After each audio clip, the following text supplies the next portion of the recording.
Ukraine's President Volodymyr Zelensky has said a document on US security guarantees in the event of a ceasefire in Ukraine is ready to be signed. He was speaking in Davos following a meeting with US President Donald Trump, which lasted around an hour. Mr. Trump has left Davos, having announced a diplomatic solution to the Greenland crisis, and Air Force One stopped over at Shannon Airport briefly as the president made his way back to the US.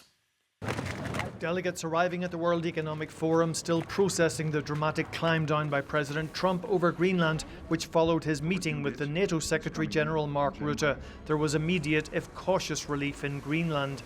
He has been saying a lot of stuff about taking Greenland with force, like he'll do it the hard way, which is so scary to hear. And I'm just thrilled that he has now announced that, but I'm also keeping my hopes down. There was a more positive view from the NATO Secretary-General himself, who was keen to move from crisis into process. What we will now do, of course, is start to work together within NATO with our senior commanders to see what is necessary. I know that the Arctic countries are all willing to do this, want NATO to take the lead here, bring NATO together and all the allies, and I think also other allies want to participate.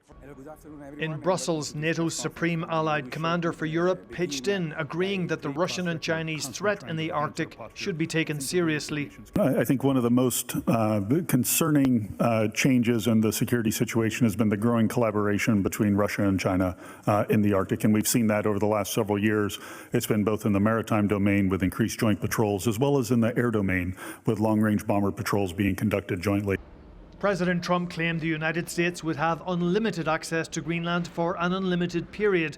That was ahead of a meeting with Ukraine's president. After that meeting, Volodymyr Zelensky said a document on US security guarantees post-ceasefire was ready to be signed, but the issue of land swaps in eastern Ukraine remained a sticking point. They want to find compromises. You know that we are open for different steps, and I said that it's two sides compromises, two sides. So Russians will not win this war. They didn't win. They will not. President Trump's convoy this evening snaked its way to the replacement aircraft at Zurich Airport following a trip that has crackled with drama, left many questions unanswered about Greenland and Ukraine, and left EU leaders wondering what to make of the transatlantic relationship.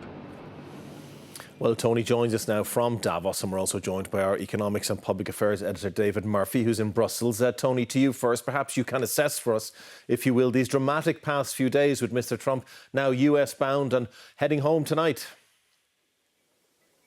Well, it's been extraordinary, Ray, and I think the problem for the European Union is how they grapple with this change in the relationship, which many see now as essentially a revolution that has begun going back to 2016. The extraordinary changes in the American political system, the fact that Congress, the political system in America does not seem to be able to impose any guardrails on Donald Trump or restrain him from what many would see are his worst instincts. We've had the weaponization of the Justice Department, the purges in the US military, the allegedly authoritarian activities of the ICE immigration officials in various US cities. And European capitals are now looking at a country that they no longer recognize, and they're trying to figure out how do they relate to the United States in future. Trust has been extremely damaged by the events of the past week.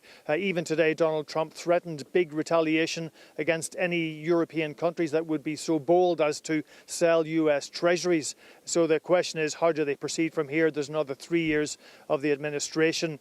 Now, just separately tonight, on the question of Ukraine, Steve Witkoff, the US envoy, has just begun talks in Moscow with President Vladimir Putin. So that's, at least on that process, there is some progress inching forward. But for the European Union, this is a whole new ballgame. Ray.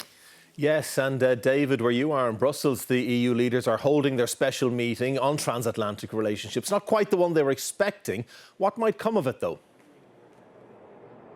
Yeah, so this meeting was hastily arranged earlier this week at the height of the crisis regarding Greenland. Now, while that crisis has been dealt with to some extent and the threat of tariffs, which was very concerning for EU countries, has been taken off the table, The issue now is, how do EU leaders deal with Donald Trump and his administration in future? And that's what they're discussing here this evening. Now, all of this is critical to Ireland, where the EU-US trade relationship is really important to the Irish economic model, and there are 260,000 people who work for US multinationals in Ireland. So a threat of tariffs after a trade agreement had already been agreed last year was hugely worrying for that relationship.